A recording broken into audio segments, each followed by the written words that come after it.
Salam sejahtera Malaysia, denyut nadi suara rakyat bergema di channel ini. Tuan-tuan dan puan-puan yang dihormati sekalian, pilihan raya kecil Sungai Bakap akhirnya meletakkan kakinya pada hari ini, 6 hari bulan Julai 2027. Baik, tuan-tuan dan puan-puan, saya mendapat maklumat daripada teman-teman, rakan-rakan, para content creator dan ramai lagi lah, termasuklah rakan-rakan yang ada di Sungai Bakap, menyatakan bahawa keputusan terkini melihat kepada rumusan mereka lah, pada pendapat mereka, dengan rumusan mereka melihat kepada feedback, melihat kepada senyuman, melihat kepada bendera, melihat kepada laungan suara daripada penyokong-penyokong, nampaknya sekarang ini kemenangan bakal berpihak kepada PKR, Pakatan Harapan, ya, Pakatan Harapan PKR.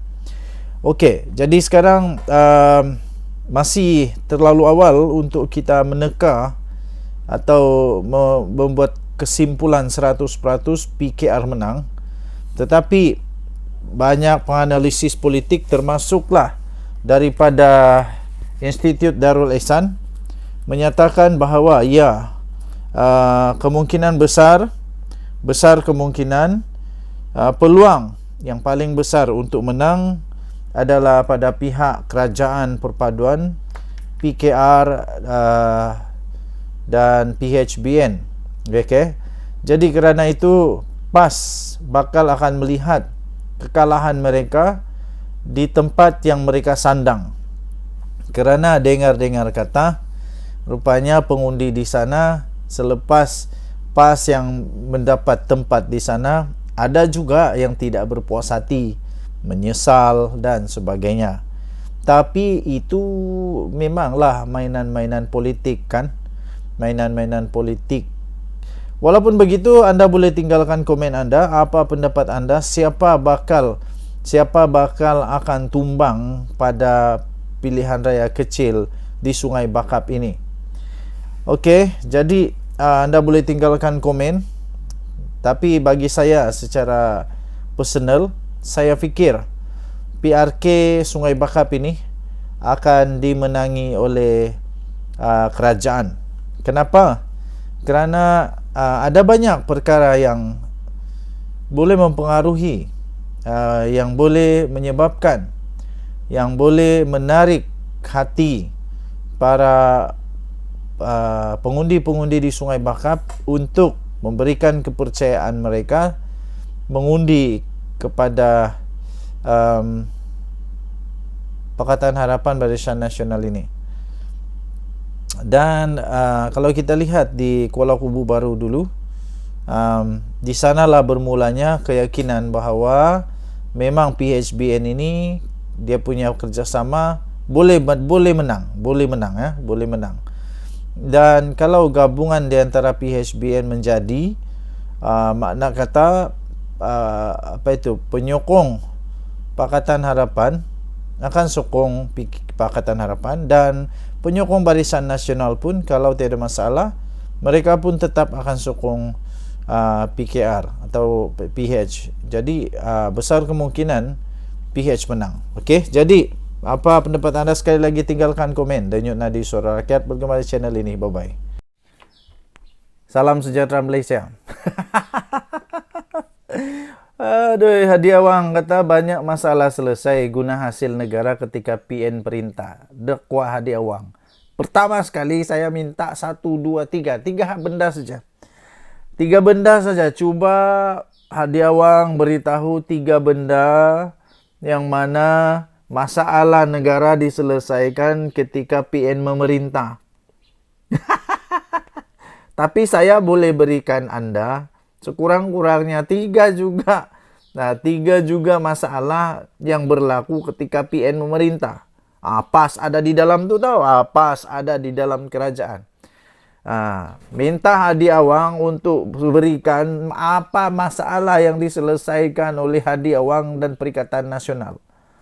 Nah, yang saya ingat, saya bagi sikit je lah. Walaupun mungkin berpuluh-puluh masalah yang timbul ketika PN memerintah.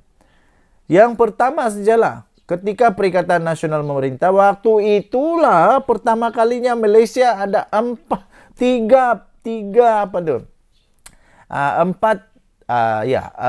Perdana Menteri dalam masa satu panggal. Ini terjadi kerana apa? Kerana mau kuasa, tembuk-tembuk sana, tembuk sini. Waktu itulah Perikatan Nasional memerintah. Nah, waktu itulah politik Malaysia paling hancur. Waktu itulah politik Malaysia paling tak seronok. Sikit-sikit ini, sikit-sikit itu, fitnah sana sini dan macam-macam. Itu nomor satu. Nomor dua, waktu Perikatan Nasional memerintah ini jugalah Malaysia paling teruk ekonomi dia. Kita lupakanlah pasal COVID. Memanglah ada COVID. Tapi orang negara lain pun boleh survive taklah teruk macam begitu kan. Jadi waktu Perikatan Nasional memerintah, waktu itulah hutang negara paling banyak tahu. Hutang negara paling banyak. Entah apalah masalah yang diselesai oleh Hadi Awang. Masalah ayak di Kelantan pun tidak selesai. Masalah-masalah banyak lagi di Kedah tidak selesai. Kata mau selesai masalah negara, minta maaf lah. Cubalah nyatakan 3 sajalah, jangan banyak. Jangan banyak. Okey, kemudian apa lagi? Okey, saya bagi tahu beberapa lah. Waktu Kerajaan Perikatan Nasional memerintah ini jugalah paling banyak pemimpin dalam Perikatan Nasional, pemimpin dalam Perikatan Nasional paling banyak dikantoikan ada rasuah, salah guna kuasa, didakwa di mahkamah. Paling banyak ketirisan berlaku. Jadi saya tidak tahu Hadi Awang ini kata di mana dia kata ada diselesaikan masalah negara. Ada diselesai masalah negara. Di mana? Dia kata kerajaan tidak perlu berhutang dengan Bank Dunia dan tabung kewangan antarabangsa. Ya, sebab semua wang di KWSP, semua kena korek-korek oleh pemilik akaun sendirilah, bukan kerajaan yang korek. Janganlah salah faham. Presiden PAS, Presiden PAS Hadi Awang ini silap-silap dia pun sudah jadi macam macam Tun Mahathir, sudah tua, anda ingat lagi. Jadi cubalah. Dia kata banyak masalah diselesaikan masa kita memerintah. Dalam masa sedikit saja, tidak bergantung dengan orang lain. Apa benda yang dia cakap ni? Kenapa dia pakai benda ni? Adakah kerajaan sekarang pergi mengutang dengan negara luar? Pelik jugalah. Pelik. Dia kata ini peluang untuk kita tolak PH. Nah, saya kata ini peluang untuk tolak PN. Nah, saya bukan sokong PN, tapi saya hanya cakap bertentangan saja dengan apa yang Hadi Awang kata. Kalau dia kata tolak PH, saya apa kata kalau saya kata tolak PN? Tolak PN ramai-ramai. Jadi cubalah, saya pun minta jugalah Hadi Awang nyatakanlah apa masalah yang diselesaikan ketika PN memerintah. Yang saya tahu Hadi Awang hanya menambahkan lagi gaji yang tidak sepatutnya. Yaitu Hadi Awang tiba-tiba jadi apa? Hadi Awang jadi duta berstatus menteri. Setaraf dengan menteri yang selama ini tak ada, tiba-tiba dia ada. Itulah Hadi Awang punya kehebatan. Betul, itulah. Okeylah, tahniahlah kepada Hadi Awang yang berjaya membuat kenyataan yang agak lucu dan berjaya menarik perhatian hempedu saya untuk berdedar-dedar dengan nadi suara rakyat bergema channel ini. Bye-bye. Ya, tuan-tuan dan puan-puan. Pas. Memang PAS ini suka bertopeng-topeng. Macam dia hebat sangat. Ini artikel baru ni. PAS terus senyap bila rakan sendiri, bila geng sendiri. Jadi peguam lelaki untuk Israel. Seorang lelaki Israel yang bersenjata tu. Nama orang ini, peguam ini Naransing. Peguam baru lelaki Israel memiliki ratusan peluru dan 6 pistol. Ditulis oleh Ahmad Mursi ini. Okey, jadi ada siap gambar dia lagi. Tahu? Ada siap gambar. Nampak? Nampak tu. Nampak ada gambar kah? Ada. Ni bukan cakap-cakap ni, ada gambar ni. Ada gambar. Pas terus senyap bila rakan sendiri jadi peguam lelaki Israel bersenjata. Kenapa? Boleh tanya kenapa? Pas buat-buat pekak lah. Apabila tersebarlah gambar ramai pemimpin PAS, termasuklah Menteri Besar Kelantan yang bergambar bersama dengan Datuk Naransing. Naransing di penamaan calon di mana? Di Sungai Bakap. Tapi tahu tak siapa Naransing? Naransing ini adalah peguam yang mewakili penceroboh warga Israel yang masuk ke Malaysia. Ditangkap bersama dengan ratusan peluru dan 6 pucuk pistol. Penceroboh ini ditangkap di saat PMX sangat lantang menyuarakan isu Palestin di peringkat antarabangsa di depan Presiden Amerika, Chancellor Jerman dan forum-forum antarabangsa. Ini menimbulkan banyak persoalan lah di kalangan rakyat. Apa tujuan lelaki itu datang bersama dengan senjata pada waktu ini? Tidak kiralah apa juga pun usaha PMX yang lakukan untuk membantu Palestin, PN PAS terus tidak berhenti-henti memperlekeh walaupun seluruh dunia memuji. Oleh kerana nak tunjuk sangatlah terpalinglah Palestin lah PAS ni kan, pemimpin PAS ni terpalinglah Palestin. Macam-macam lah fitnah dilemparkan. Termasuklah ustaz-ustaz PAS yang dikatakan pandai mengajar Al-Quran. Naran ini pernah bertanding di atas tiket Perikatan Nasional untuk Parti Gerakan di Dun Jalong pada Piaru 15 dan kalah serta hilang wang deposit. Sudahlah kalah, hilang wang deposit. Dia pernah pula mewakili Razman Zakaria dalam kes saman fitnah yang difailkan oleh PM10. Akhirnya Razman memohon maaf kerana fitnah dan kes dianggap selesai. PAS bukan hanya rapat, malah menjadi sekutu rapat kepada Naransing. Tapi hinggalah pada hari ini, PAS terus membisu umpama ayam berak kapur. Aduh, sudahlah ayam berak kapur, kesian juga. Kesian juga. PAS ni macam ayam berak kapur. Sudahlah ayam berak kapur lagi. Jadi sekarang, kenapa PAS macam mau jadi hero? Tak kala rupanya geng mereka sendiri lagi hero. Walaun tit, tanyalah PAS punya bos-bos ini. Tanyalah bos-bos ini. Ini gambar dia tau. Ini gambar dia. Tanyalah bos-bos ini. Kenapa sekarang tidak bising pula dengan hal ini? Ini gambar dia. Nanti ada keluar fatwa lagi. Kita tunggulah. Dengan Nadi Suara Rakyat bergema di channel ini. Bye-bye. Salam sejahtera Malaysia. Apa kata semualah, satu kalilah UMNO semualah keluar dari kerajaan lah. Bukan Noh Omar saja. Apa kata kalau semualah. Ini Noh Omar bila Najib Razak kalah di mahkamah, teruslah pergi masuk bersatu. Kan bagus. Baguslah tu. Bagus.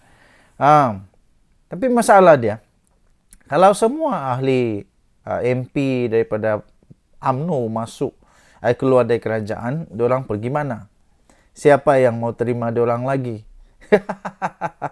Siapa lagi yang mau terima diorang? Sekarang tiba-tiba yang paling peliknya pula, setelah begitu huha, tiba-tiba ada pula pengumuman orang yang sudah dibuang, orang yang sudah digantung daripada UMNO, dari keahlian, dibuka semula untuk boleh buat rayuan, kita terima. Adakah ini tandanya UMNO pun semakin terdesak? Apapun, UMNO berada dalam kerajaan madani sudah cukup bagus. Jadi, kita harap Zaid Hamidi tetaplah berfikiran waras, tetaplah berfikiran profesional. Jangan terikut-ikut dengan Nur Omar. Jangan terikut-ikut dengan Nur Omar yang hanya kerana Najib terus keluar daripada kerajaan. Berbaloikah UMNO keluar dari kerajaan perpaduan ini? Kerajaan perpaduan tidak rugi apa-apa. Yang paling-paling rugi, kerajaan perpaduan rugi ialah dia kehilanganlah majoriti 2/3. Itu saja. Tapi untuk dia tumbang, tidak akan tumbang. Yang tumbang UMNO. Ini apa itu siapa lagi? Sekarang semuanya sudah mulai berani bersuara balik tahu. Tok Matasan tiba-tiba seolah-olah tidak lagi sehaluan, mempersoalkan BlackRock dan sebagainya. Kemudian ramai lagi lah yang lain-lain pun kan. Tapi baguslah kalau UMNO keluar. Tapi kalau saya lah jadi UMNO, saya tidak mau keluar lah. Sebab kalau saya keluar, saya dapat apa? Apa yang saya dapat? Paling-paling jadi pembangkang. Lagi pula, sanggupkah Zaidah Habibie untuk berkawan semula dengan Muhyiddin Yassin? Sanggupkah? Sanggupkah dia berkawan dengan Muhyiddin Yassin? Geng keras Mahathir dulu. Geng keras Mahathir dulu yang sangat-sangat berjanji, bertekad, nekad untuk mesti penjarakan Najib Razak. Tapi Mahathir pun tiba-tiba berkawan dengan Muhyiddin. Ini politik caca merba. Semua sanggup jilat ludah, jilat makan balik muntah, hanya untuk mau berkuasa. Lepas tu PAS pun tiba-tiba lah berkawan dengan Mahathir yang dulunya Maha Firaun lah macam-macam. Okey, jadi kalau UMNO keluar daripada kalau UMNO keluar daripada kerajaan, tidak ada apa-apa kerugian pun bagi Datuk Seri Anwar Ibrahim. Ini adalah mungkin kelebihan juga kepada Datuk Seri Anwar Ibrahim, mungkin kelebihan juga kepada Datuk Seri Anwar Ibrahim untuk bersihlah kerajaan ini. Bersihlah kerajaan ini daripada aura-aura mahkamah. Aura-aura orang yang bakal kena penjara. Okey, jadi tinggalkan komen anda. Apakah anda rasa kalau UMNO keluar daripada kerajaan ini akan tumbang? Saya pikir tidak. Denyut nadi suara rakyat bergema di channel ini. Bye-bye. Salam sejahtera Malaysia. Berita buruk untuk seluruh penyokong PKR. Berita buruk untuk semua penyokong PH. Berita buruk untuk semua yang sokong keadilan, sokong kebenaran, sokong lawan rasuah, yang sokong melawan ketidakstabilan politik di Malaysia. Berita buruk untuk anda semua. Kerana Rafizi berjaya Rafizi berjaya memberikan pencerahan yang paling hebat.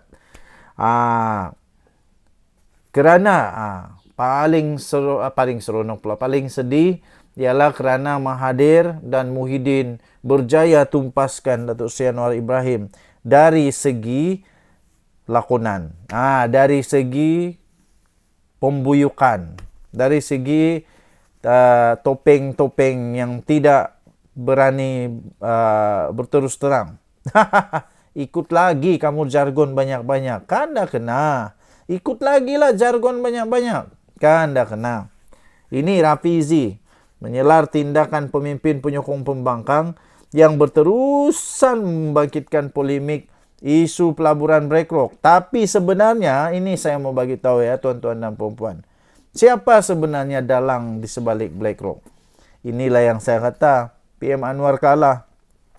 Kalau bab-bab berlakon, bab-bab membuyuk, bab-bab tidak mengaku, bab-bab memfitnah, Datuk Seri Anwar Ibrahim memang sudah sah kalah. Minta maaf ya. Minta maaf Datuk Seri Anwar Ibrahim kalah dari segi ini.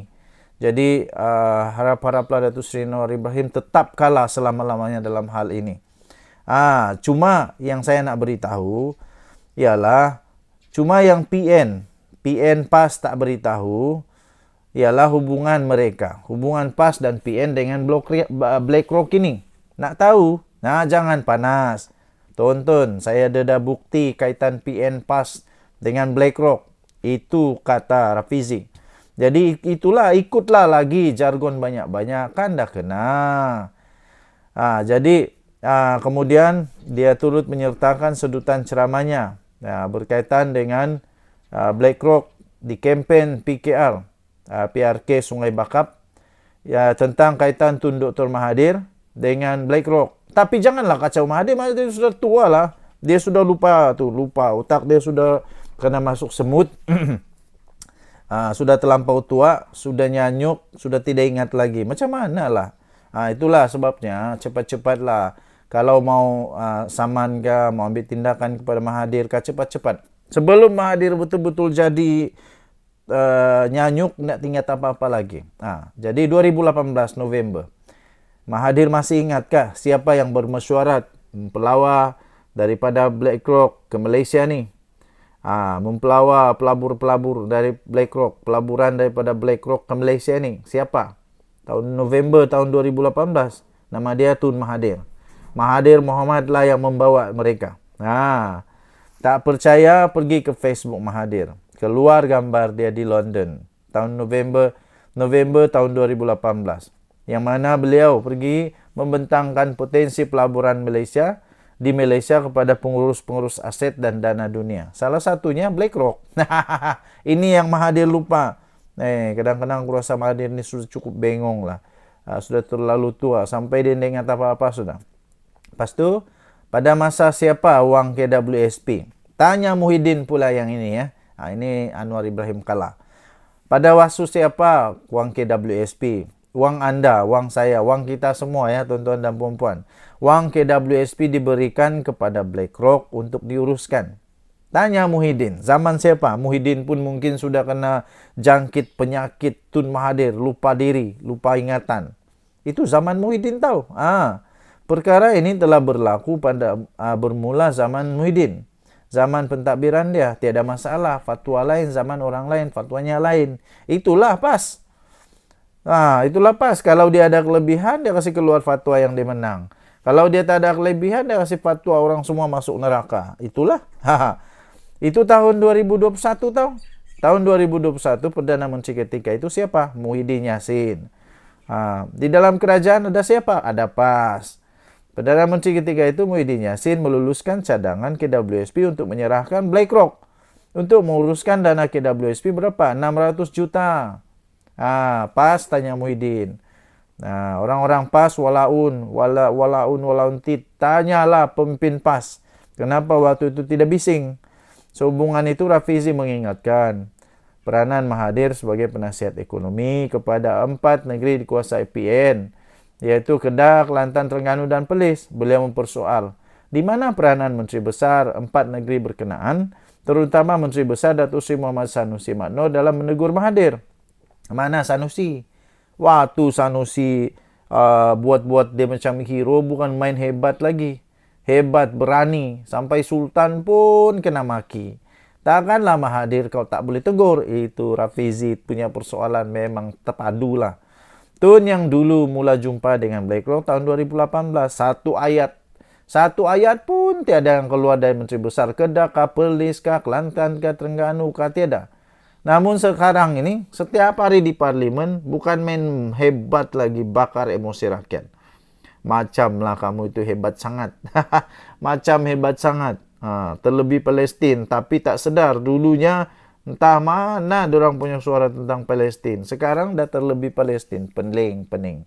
Pembangkang dilihat berdesak memainkan isu BlackRock ini untuk membangkitkan kebencian rakyat terhadap kerajaan Madani. Sehingga tergamak pula berhujah di parlimen hanya berdasarkan pada surat layang. Sekarang padan muka lah. Padan muka sekarang sudah pun disiasat oleh polis manusia ini. Ahli parlimen Macang. Ahli parlimen Macang dari PN, Wan Ahmad Faizal, Wan Ahmad Kamal. Dia berkata mendapat surat layang, kononnya mendedahkan dalang di sebalik keputusan penjualan bahagian saham MAHB kepada BlackRock. Dalang dia tu Tanyalah Muhyiddin, tanya Mahathir, tanya si Paling hebat tanya si siapa tuh nama tuh. Siapa sudah orang tua nih atau guru hadiah uang. Waktu itu kenapa dia diam-diam? Sekarang mana dia? Macam bukan main hebat lagi. Sanusi punya hebat tuh, tapi itu pun diam-diam juga. Janganlah malu-malu, pergilah tanya. Nah, walaun semua, walaun tit semua tahniah diucapkan. Perdana Menteri Datuk Seri Anwar Ibrahim memang confirm kalah kali ini. Kalah dari segi lakonan, penipuan, pembohongan, pemfitnahan. Jadi harap-harap Perdana Menteri akan terus kalah dalam bab ini. Denyut nadi suara rakyat bergema di channel ini. Jangan lupa tekan butang subscribe, like, dan share. Malaysia kita punya. Cintai Malaysiaku, kita jaga kita. Kita jumpa lagi. Selamat berhari Jumaat. Pergi sembahyang Jumaat. Nanti berdosa kalau tidak pergi sembahyang.